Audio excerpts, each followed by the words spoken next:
네, 안녕하세요. 박혜영입니다. 안녕하세요. 리얼투데이 장지현입니다. 네, 시작하기에 앞서서 대구와 경북 일부 지역이 미분양 공포 속에서 아직까지 헤어나오질 못하고 있다고 제가 들었거든요. 이게 진짜인가요? 그래도 오늘 이제 다뤄볼 주제 중에 하나인데요. 실제 그 대구랑 경북 일부 지역 시장이 이제 미분양 관리 지역으로 선정이 돼 있거든요. 대구, 경북이라 하더라도 이게 시장마다 상황이 좀 다르기 때문에 좀 다르게 봐야 될 것 같습니다. 그렇게 따지면은 대구와 일접한 그 일부 지역들도 조금 알아봐야 되지 않을까요? 왜냐면 서울의 집값이 올라가면은 서울과 가까운 경기 지역도 집값이 올라가는 것처럼 주택 시장은 많은 영향을 끼치잖아요. 대구 주변 지역들이 타격을 받을지가 우려되는 사항들이긴 합니다. 근데 이런 상황에서도 좀 끄떡없이 버티고 있는 지역이 있는데 그게 바로 경산입니다. 경산이라면 이 대규모 택지 개발로 인해서 아파트 단지가 들어오면서 뭔가 신도시 느낌도 나잖아요. 미분양 물량이 굉장히 좀 적은 지역 중에 하나고 통계청 자료를 보면 6월 현재 그 대구는 한 6,718가구 정도가 미분양 주택으로 좀 등록이 되어 있거든요. 근데 이제 경산시는 이제 31가구에 불과한 모습입니다. 심지어 오히려 줄은 모습인데요. 2020년 12월에 72호였는데 1년 반이 지난 지금은 31호로 좀 줄은 모습이네요. 경북을 통틀어 비교를 해봐도 경산시는 미분양 물량이 적은 곳 중에 하나입니다. 그래서 포항시 같은 경우에는 2,509가구에 비교하면 10분의 1 수준이고요. 실제 경산시 미분양으로 집계된 31세대도 지난 2016년부터 19년 전후로 해서 입주한 어떤 저층 아파트거든요. 그러다 보니까 이제 사업 주체, 뭐 시행사라든지 시공사에서 이제 전월세를 놓은 게 아닌가 생각이 들 정도로 경산은 이제 미분양이 거의 없다고 볼 수 있습니다. 경산이 대구 주변 지역인가 싶을 정도로 정말 다른 모습을 보여주고 있는데요. 어떻게 경산은 다를 수 있는 걸까요? 일단 경산은 인구가 계속 지속적으로 좀 늘고 있고요. 거기다 이제 대구 생활권이지만 대구보다는 집값이 저렴합니다. 그러니까 최고 한 50% 이상 저렴한 곳도 있고 주요 산업단지도 많이 몰려 있어서 주 근접 수요는 물론 노후주택 수요나 뭐 전세 그리고 내 집 마련 수요들 등도 굉장히 풍부하거든요. 그래서 굉장히 이제 수요층이 풍부한 지역 중에 하나다 이렇게 볼 수 있습니다. 오히려 경산시는 시청에서 6개월 이상 우선 공급을 주문하고 있다고 들었어요. 네, 맞습니다. 이제 공급이 많지도 않고 그다음에 이제 최근 분양한 아파트들을 보면 수요가 많았던 모습을 확인할 수가 있는데요.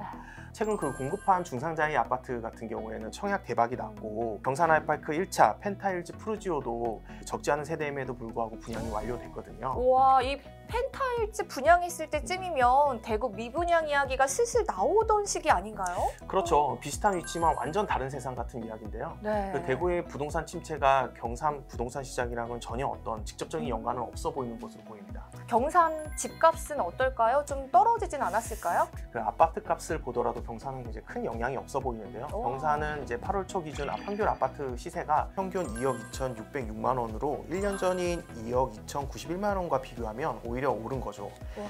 그러니까 같은 기간 대구를 보면 8월 초 3억 9,771만 원으로 1년 전인 4억 485만 원보다 오히려 대구는 내림세를 보였고 경산은 이제 대구의 불안과는 큰 상관이 없어 보입니다. 또 경산 아이파크 경우를 보면은 분양가 대비 프리미엄이 더 붙어서 거래되는 모습을 보이더라고요. 예, 그 작년에 분양 완료된 경산 아이파크 1차 같은 경우에는 실제 계약자의 90% 이상이 경산시 거주자였고 그다음에 실수요자들이 집을 많이 구매한 모습인데 굉장히 안정적인 형태로 가고 있습니다.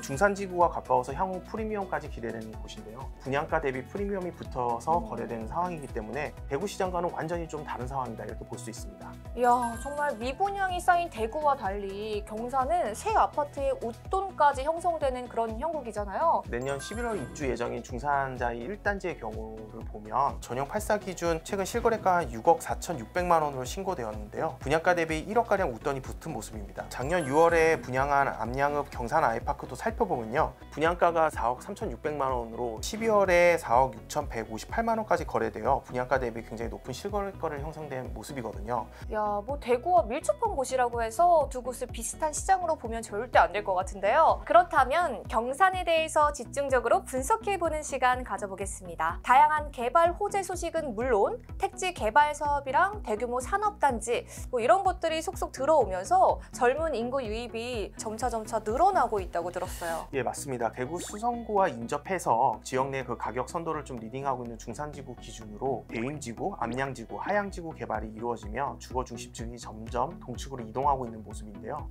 택지 개발을 포함해서 교통 관련 좋은 소식들도 잇따르고 있다고 들었어요. 네, 그 대구 지하철 1호선 하양 연장이 확정돼 있고요. 그리고 3호선 경산 연장도 공약된 만큼 주거 중심 이동이 현실화될 것으로 보입니다. 또 경부고속도로라든지 대구 부산고속도로 등을 통해서 인근 광역 지역으로 좀 이동이 쉬워지고, 특히 약 3,000세대가 입주한 신대부적 지구, 그와 마주한 암양지구는 약 5,500세대 조성 예정으로 그 신대부적 지구와 합해서 약 한 1만 세대 정도가 들어설 예정입니다. 굉장히 엄청난 네, 1만이면은 그 미니 신도시급 규모 아닌가요? 네네. 암양지구는 현재 이제 소규모 제조업체들만 입주해 있는 지역이라서 개발을 진행하는 데 있어서 문제가 없을 것으로 보이고요. 이런 상황에서 이제 경산에서 두 번째 아이파크인 경산 2차 아이파크가 분양을 좀 앞두고 있어서 지역민들한테 높은 관심을 보이고 있습니다.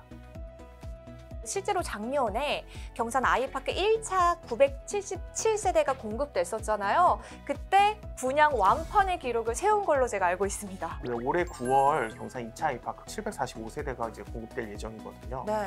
그러면 이제 총 1,722세대 아이파크 브랜드타운이 좀 네. 형성이 되는 부분들이 있어서 그 지역민들이 좀 관심이 많은 것 같아요. 벌써부터 기대가 되는데요. 네. 자세한 설명 들어봐야 될 것 같습니다. 그 올해 선보이는 이제 경산 2차 아이파크 같은 경우에는 총 한 745세대 규모를 갖춰져 있고요. 네. 전용 면적 84제곱미터에서 134제곱미터까지 다양한 평면으로 구성이 되어 있는 게 좀 장점이라고 볼 수 있습니다. 도시 개발도 이루어짐에 따라서 주거 중심의 큰 변화가 예상이 되거든요. 경산 2차 아이파크 어떤 입지 포인트를 제가 기대해 볼 수 있을까요? 우선 이 단지가 이제 대구 지하철 2호선 영남대역 인근에 있어서 수성구 사월역까지 한 5분이면 좀 도착할 수 있다는 장점이 있고요. 또 이제 경산 IC와 대학로를 이용해 대구 전역을 좀 오고 갈 수 있다는 점이 장점입니다. 또 경부고속도로가 좀 인접해서 그 주변의 광역 지역까지 좀 이동이 수월한 편이 있거든요. 그래서 교통 여건도 좀 잘 갖춰져 있고, 그다음에 이제 단지도 브랜드타운으로 좀 조성되다 보니까 지역민들이 좀 관심이 많은 것 같습니다. 인프라 시설도 어떻게 기대해 볼 수 있을까요? 그럼요. 이제 그 신대부적 지구 내에 조성된 편의시설을 누릴 수 있고, 또 인근에 홈플러스라든지 CGV 등이 있어서 쇼핑 및 뭐 문화생활 즐기기도 좀 어렵지 않거든요. 또 여기 이제 단지 주변에 이제 마이지 공원이라든지 남매지 수변공원 등 다양한 근린공원이 좀 조성돼 있어서 많이 관심들이 가는 것 같습니다. 너무 좋은데 제가 한 가지 우려되는 사항이 조금 있어요. 고금리 시대에는 아파트 구입이 사실 좀 부담되거든요. 요즘 금리 상황을 안 따져볼 수가 없겠네요. 네네네.